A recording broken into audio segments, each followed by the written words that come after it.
Whether you're looking for answers to specific life questions or seeking to become the best version of you possible, welcome to the Mental Breakdown and Psychreg podcast, where we offer insight, information, and strategies based upon research and years of practice as clinical psychologists. So sit back, have a listen, and get connected with our hosts, Dr. Berney Wilkinson and Dr. Richard Marshall. Welcome back. Richard, we're going to do a whole week on parenting. I know.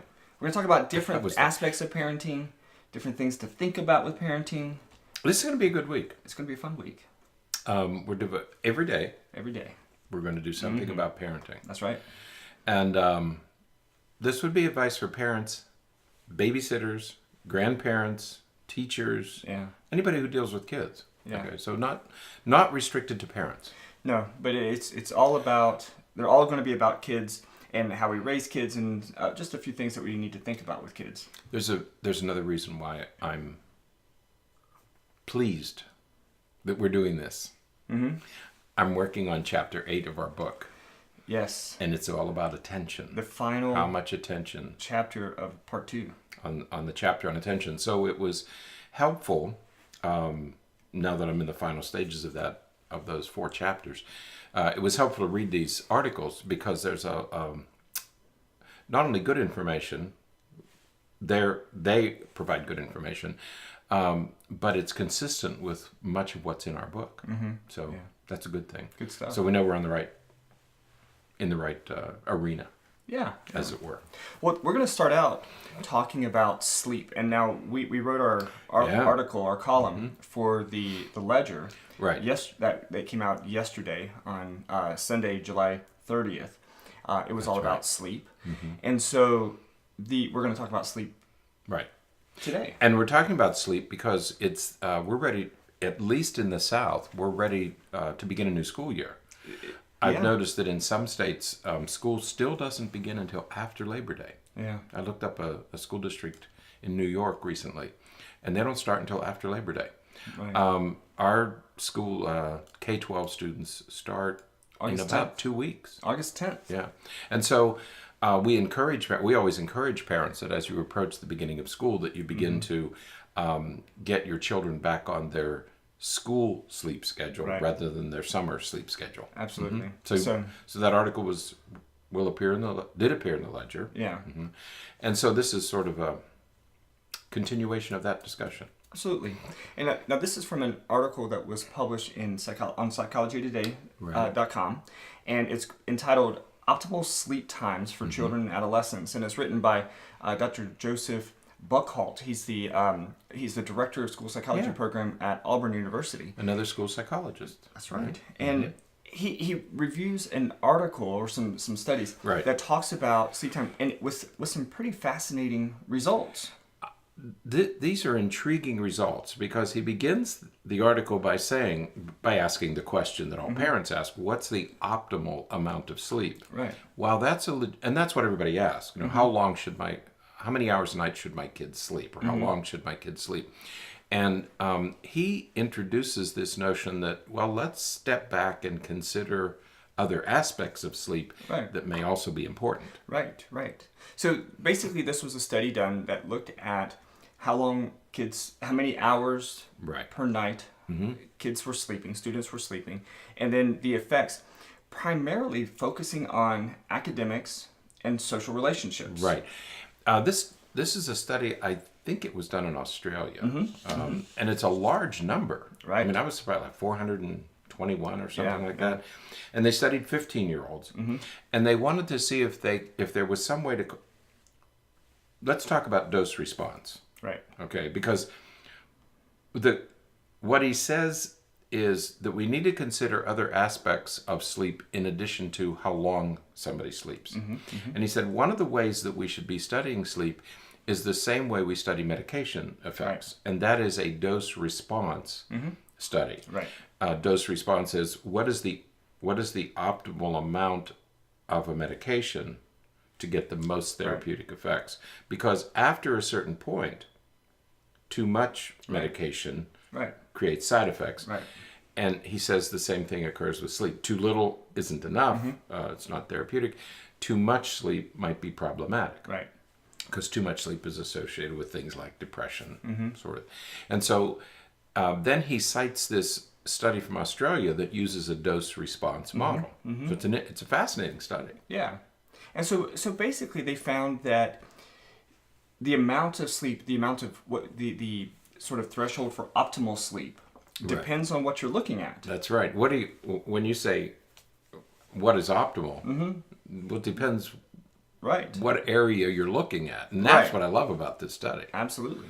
So again, they kind of looked at academic skills right. as well as relationships, That's social right. interactions. Yeah, they looked at grade point average and standardized test results. So they wanted to look at what is the optimal amount of sleep for cognitive and academic functioning. And they also wanted to look at what is the optimal amount of sleep for social emotional functioning. Right.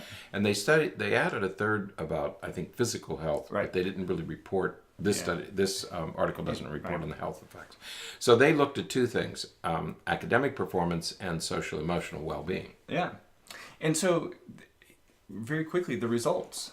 The results suggest that if you're talking about social-emotional development, the way in which the student interacts and engages with other people, the optimal sleep amount is between 8.75 and 9 hours. Yeah, so, about 9 hours. So 8 hours and 45 minutes and 9 hours. So basically about 9 hours. About 9 hours. If you're interested in academic optimal sleep for academic performance, we're talking about 7 to 7.5 hours. Almost a 2-hour difference. Now, but they're not saying that you should sleep only 7.5 hours if you want to do better in school. That's the key. You're right, and that's what you have to be careful of with this study. Right, because there are a few limitations to this study that if you're not careful, and this is the beauty of research. And when I teach research methods to students, I emphasize pretty strongly the importance of critical thinking and really evaluating the research. Because just because an expert says this is how much sleep you should get doesn't mean that it's 100% accurate all the time. Right. And so one of the major limitations here is that they looked at GPA and they looked at academic performance, and then they looked at how much those students slept. Yeah. The students with the higher academic performance slept less. Right. Okay. Now, that doesn't mean that because they slept less, they had higher scores. Exactly. It's not a causal relationship, it's correlational. Right. And we all know, well, most of us know, or could certainly appreciate, the fact that students who are really high achieving, students who are up late studying because they have really challenging classes and things like that, are probably getting less sleep, but they're in harder classes and they're more earning homework. Good grades and they have more homework and all those kinds of things. I think of students here in our area here. We have a IB school, International Baccalaureate School, that's ranked in the top 3 or 4 in the country as it relates to schools. Now, that certainly doesn't necessarily reflect all of the other schools in our area, but this one particular program is ranked pretty high. But those students, and we've seen many of those students, all they do is study. That's right. They get out of school and they go to the coffee shop and they study with their friends, and then they go home and they study some more. And so they're up until 10, 11, sometimes even 12 o'clock at night studying. Right. But then they're at school again the next day at 7 o'clock.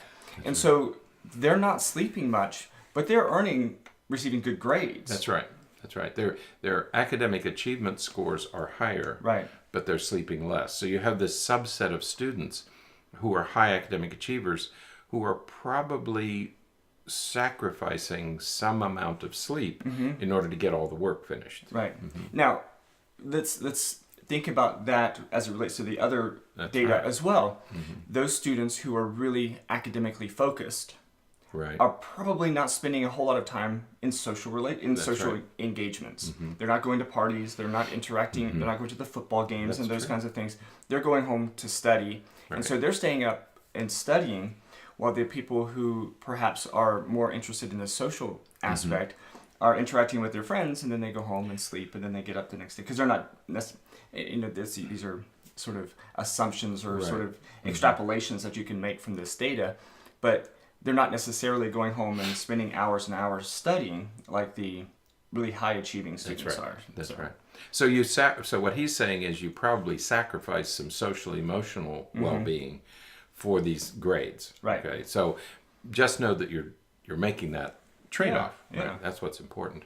But I thought it was a fascinating study. I love the dose response model. Yeah. It's a wonderful way to study this question, and it's also informative that 15-year-olds. And I think we're talking about more than just 15-year-olds. Right. I think we're talking about kids younger and older than 15. But that's a nice that's a nice median. Right. And so 15-year-olds need about 9 hours of sleep to function optimally. Right. Yeah. So I mean, we're talking about 9th or 10th graders. That's right. Yeah. Talking about high school kids. Yeah. Late, middle, and high school kids. And so be careful of your adolescent. There could be some trade-off by sleeping less. Right.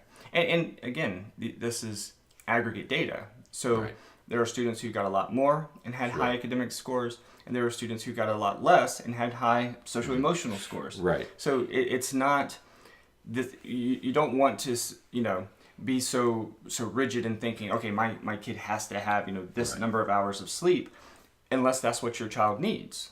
That's right. You've got to know your child. Right. And there's one other thing about that they mention.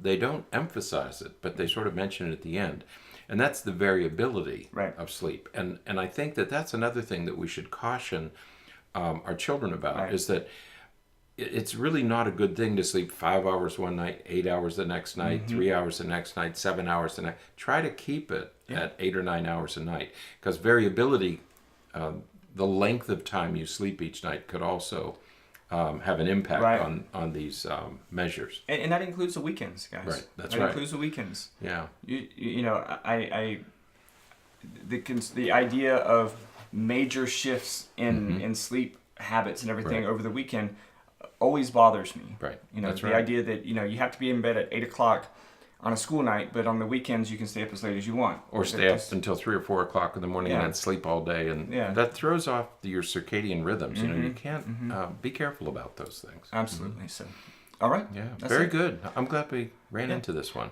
and I hope you all get a good night's sleep tonight. So, I'm going to. I need to catch up tonight. We're working tomorrow, aren't we? Of course. All right. So that's it for today. So that was good. Until next time, stay happy, stay healthy, and forget to be afraid.